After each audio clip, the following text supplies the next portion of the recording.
ദൈവത്തിൻ്റെ ത്രിയേക നാമം വാഴ്ത്തപ്പെടുമാറാകട്ടെ. ഈ പ്രഭാതത്തിലും നമുക്കൊന്നിച്ച് ദൈവത്തെ മഹത്വപ്പെടുത്താം. ഇന്നത്തെ വായനാ ഭാഗം യെശയ്യാ പ്രവചനം 10 മുതൽ 12 വരെയുള്ള അധ്യായങ്ങളാണ്. ഇന്നത്തെ ചിന്തയ്ക്കായി യെശയ്യാ പ്രവചനം 10-ാം അധ്യായം 5-ാം വാക്യം. എൻ്റെ കോപത്തിൻ്റെ കോലായ അശ്ശൂരിന് അയ്യോ കഷ്ടം, അവരുടെ കയ്യിലെ വടി എൻ്റെ ക്രോധമാകുന്നു. അശ്ശൂരിനെതിരായുള്ള ന്യായവിധിയുടെ വചനങ്ങളാണ് ഇന്നത്തെ വായനാ ഭാഗത്ത് പ്രധാനമായി നാം കാണുന്നത്. BC 8-ാം നൂറ്റാണ്ടിൽ വടക്കേ ദേശമായ ഇസ്രായേലിന് നൽകുന്ന സന്ദേശം 2 നൂറ്റാണ്ടിനുള്ളിൽ തെക്കേ ദേശമായ യഹൂദയിലും അത് യാഥാർത്ഥ്യമാകുന്നു. ദൈവജന സമൂഹം എന്നറിയപ്പെടുന്ന ഈ രാജ്യങ്ങളുടെ ന്യായവിധിയുടെ ചരിത്രം നാമും മനസ്സിലാക്കപ്പെടേണ്ടതാണ്.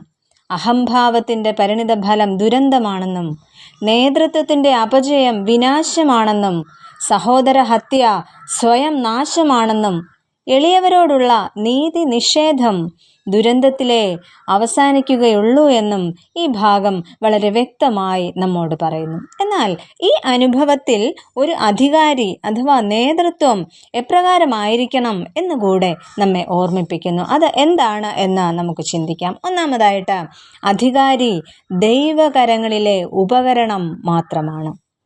ദൈവകോപത്തിൻ്റെ ഒരു ദണ്ഡായി പ്രവർത്തിക്കുക എന്നതായിരുന്നു ഇവിടെ അശ്ശൂരിനെ ദൈവം ഏൽപ്പിച്ച നിയോഗം. 10 ഗോത്രങ്ങൾ ഉൾപ്പെടുന്ന വടക്കേ ദേശത്തെ ന്യായം വിധിക്കുവാൻ ദൈവം അശ്ശൂരിനെ ഉപയോഗിക്കുന്നു.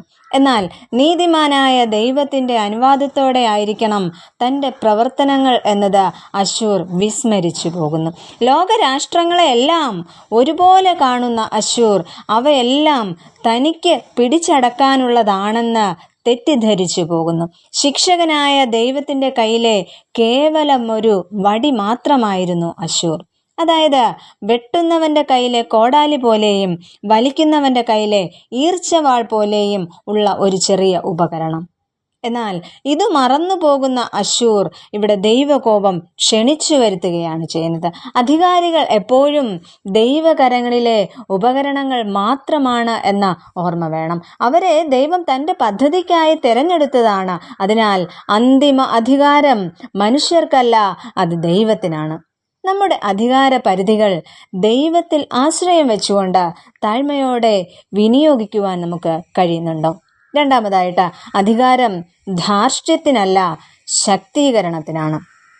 അധികാരത്തിൻ്റെ ഉദ്ദേശം മറ്റുള്ളവരെ അടിച്ചമർത്തുകയല്ല, മറിച്ച് അവരെ സംരക്ഷിക്കുകയാണ്. അടിച്ചമർത്തപ്പെടുന്ന അധികാരികളെ ധാർഷ്ട്യത്തിലേക്കാണ് നയിക്കുന്നത്. പ്രത്യേകിച്ച് പരിമിതിയില്ലാതെയും ദീർഘനാളുകളിലേക്കും ഈ അധികാരം ലഭിക്കുമ്പോൾ ഇതിൻ്റെ പ്രതിധ്വനികൾ രാഷ്ട്രത്തിലും സഭയിലും സമൂഹത്തിലും സംഘടനകളിലുമൊക്കെ കാണുവാനായിട്ട് കഴിയുന്നു. പ്രിയമുള്ളവരെ, എല്ലാ അധികാരങ്ങളും ദൈവത്തോട് കണക്ക് ബോധിപ്പിക്കേണ്ടവരാണ്. അതിനാൽ യഥാർത്ഥ നേതൃത്വം ശക്തിയുടെയോ കഴിവിൻ്റെയോ ഒരു പ്രദർശനമല്ല, മറിച്ച് മറ്റുള്ളവരെ ശക്തിപ്പെടുത്തുന്ന ശുശ്രൂഷയാകണം. ഇന്നത്തെ ശുശ്രൂഷകളിൽ, പ്രത്യേകിച്ച് ക്രിസ്തീയ ശുശ്രൂഷകളിൽ അധികാരം ലഭിക്കുമ്പോൾ ഒപ്പമുള്ളവരെ ചവിട്ടി താഴ്ത്തുകയാണോ അതോ കരം നൽകി അവരെ ഉയർത്തുകയാണോ ചെയ്യുന്നത്? പ്രിയമുള്ളവരെ, ദൈവസന്നിധിയിൽ കണക്ക് ബോധിപ്പിക്കേണ്ടവരാണ് എന്ന ബോധ്യത്തോടെ നമുക്ക് തുടർന്നും ജീവിക്കുകയും പ്രവർത്തിക്കുകയും ചെയ്യാം. അതിനായിട്ട് ദൈവം നമ്മെ ഏവരെയും ശക്തീകരിക്കട്ടെ. നമുക്ക് പ്രാർത്ഥിക്കാം. സകല അധികാരങ്ങളുടെയും ഉറവിടമായ നാഥ, ഞങ്ങളെ ഏൽപ്പിച്ചിരിക്കുന്ന അധികാരങ്ങളുടെ ദാതാവ് അങ്ങാണെന്ന് മനസ്സിലാക്കി ആ ഉദ്ദേശം തിരിച്ചറിഞ്ഞുകൊണ്ട് അവ കൈകാര്യം ചെയ്യുവാൻ ഞങ്ങളെ ഏവരെയും ബലപ്പെടുത്തണമെന്ന് പ്രാർത്ഥിക്കുന്നു. പ്രാർത്ഥന കേൾക്കണമേ. ആമേൻ.